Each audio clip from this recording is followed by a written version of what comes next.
नमस्कार। कभी सोचा है कि कैसे बिखरे हुए, बेकार से दिखने वाले डे टेक्स्ट को कीमती बिजनेस इनसाइट्स में बदला जा सकता है? तो आज हम यही करने वाले हैं, पाइथन की पैंडाज लाइब्रेरी का इस्तेमाल करके। चलिए शुरू करते हैं। चलिए एक असली प्रॉब्लम देखते हैं। मिलिए सारा से, जो एक डेटा एनालिस्ट हैं। अब उनके पास सेल्स का डेटा तो है, पर दिक्कत यह है कि सारी तारीखें बस टेक्स्ट हैं, मतलब पूरी तरह से बिखरी हुई, और उन्हें इसे फटाफट एक शानदार रिपोर्ट में बदलना है। देखते हैं ये कैसे होता है। तो यहाँ पर आता है असली जादू। देखिए, जब तक तारीखें सिर्फ टेक्स्ट हैं, वो किसी काम की नहीं है। उन पर कोई कैलकुलेशन नहीं हो सकती। लेकिन पांडाज उन्हें एक डिजिटल कैलेंडर ऑब्जेक्ट बना देता है। इसका मतलब है कि अब हम तारीख के हर एक हिस्से को, जैसे साल, महीना, दिन, अलग अलग इस्तेमाल कर सकते हैं। तो इस काम के लिए हमारे पास है 3 जबरदस्त टूल्स। पहला है pd.toDateTime का। ये एक ट्रांसलेटर की तरह है जो टेक्स्ट को डेट्स में बदल देता है। दूसरा है .dtAccessor। ये एक मैग्नीफाइंग ग्लास है जो हमें डेट के अंदर झांकने देता है। और तीसरा है pd.timestamp का, जो एक स्टॉपवॉच की तरह काम करता है जिससे हम टाइम को माप सकते हैं। तो हमारा सबसे पहला और सबसे ज़रूरी स्टेप है उस बेकार टेक्स्ट को एक असली काम के डे टाइम फॉर्मेट में बदलना। यहीं से डेटा की असली पावर अनलॉक होती है। और पता है कमाल की बात क्या है? ये सब होता है सिर्फ एक लाइन के कोड से, pd.toDateTime फंक्शन से। ये फंक्शन टेक्स्ट को पकड़ता है और उसे एक ऐसे फॉर्मेट में बदल देता है जिसे पांडा समझ सके और उस पर काम कर सके।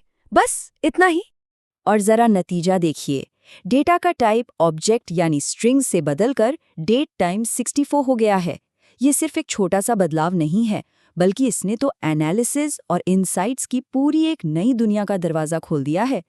तो अब एक छोटा सा प्रैक्टिस टास्क हो जाए। मान लीजिए हमारे पास ऑर्डर डेट नाम का एक कॉलम है, तो उसे डेट टाइम में बदलने के लिए कोड क्या लिखेंगे? सोचिए जरा। बहुत बढ़िया। तो अब जब हमारा डेटा सही फॉर्मेट में आ गया है ना, अब असली मज़ा शुरू होगा। अब हम तारीख के अलग अलग हिस्सों को, जैसे कि साल, महीना या दिन, बड़ी आसानी से निकाल सकते हैं। इसके लिए हम इस्तेमाल करते हैं .dtAccessor का। इसे खास दरवाजे की तरह समझिए जो हमें सीधे डेट के हर हिस्से तक ले जाता है, चाहे वो साल हो, महीना हो या फिर हफ्ते का कोई दिन। ये कोड दिखा रहा है कि ये कितना आसान है। और ये देखिए आउटपुट। अब हमारे डेटा फ्रेम में साल, महीने और दिन के लिए नए कॉलम्स बन गए हैं। इनसे मंथली और ईयरली सेल्स ट्रेंड्स का पता लगाना बच्चों का खेल हो जाता है। सोचिए, किसी भी बिजनेस के लिए ये जानकारी सोने से कम नहीं है। चलिए एक और सवाल। अगर ये जानना हो कि कोई सेल सोमवार को हुई थी या शुक्रवार को, तो हफ्ते का दिन निकालने के लिए क्या कोड लिखेंगे? हिंट वही है, .dtAccessor का इस्तेमाल करना है।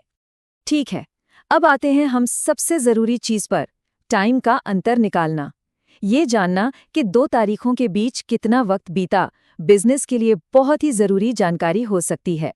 इसका तरीका बहुत ही सिंपल है। हम बस एक तारीख में से दूसरी को घटा देते हैं। pd.timestampToday से हमें आज की तारीख मिल जाती है, और जब हम इन्हें घटाते हैं तो हमें एक टाइम डेल्टा ऑब्जेक्ट मिलता है जिससे हमें दिनों, घंटों या सेकंड्स का अंतर पता चल जाता है। और इसका नतीजा ये रहा। अब हमारे पास डेज सिंस सेल जैसा एक पावरफुल कॉलम है। अब ये जो नया कॉलम है ना, ये मार्केटिंग और इन्वेंट्री मैनेजमेंट के लिए एकदम गेम चेंजर है, क्योंकि इससे पता चलता है कि कौन से कस्टमर्स कितने एक्टिव हैं। चलिए, अब एक आखिरी चैलेंज। हर सेल के बाद से अब तक कितने हफ्ते बीत चुके हैं, ये कैसे कैलकुलेट करेंगे? सोचिए। अच्छा, अब एक बहुत ज़रूरी बात, एक गोल्डन रूल जो हमेशा याद रखना है। कोई भी कैलकुलेशन या एक्सट्रैक्शन करने से पहले हमेशा हमेशा pd.toDateTime का इस्तेमाल करें। ये एक छोटी सी आदत आपको बहुत सारे एरर्स और सिरदर्द से बचाएगी। इसे कभी मत भूलिएगा।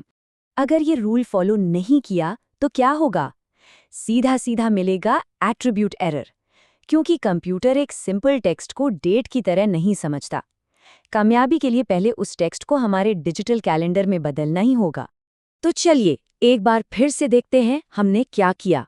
हमने सारा के कच्चे डेटा को लिया, उसे पहले कन्वर्ट किया, फिर ज़रूरी जानकारी एक्सट्रैक्ट की और आखिर में ज़रूरी चीज़ें कैलकुलेट की। कुछ ही आसान स्टेप्स में बिखरा हुआ डेटा पावरफुल बिजनेस इंटेलिजेंस में बदल गया, और नतीजा क्लाइंट के लिए एक शानदार इनसाइट्स डैशबोर्ड।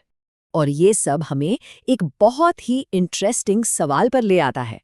अब जब हमने डेट्स को संभालना सीख लिया है, तो ज़रा सोचिए कि इसी तरह से एड्रेस, फ़ोन नंबर या प्रोडक्ट डिस्क्रिप्शन जैसे दूसरे बिखरे हुए डेटा के साथ क्या कुछ नहीं किया जा सकता। संभावनाएं तो अनंत हैं।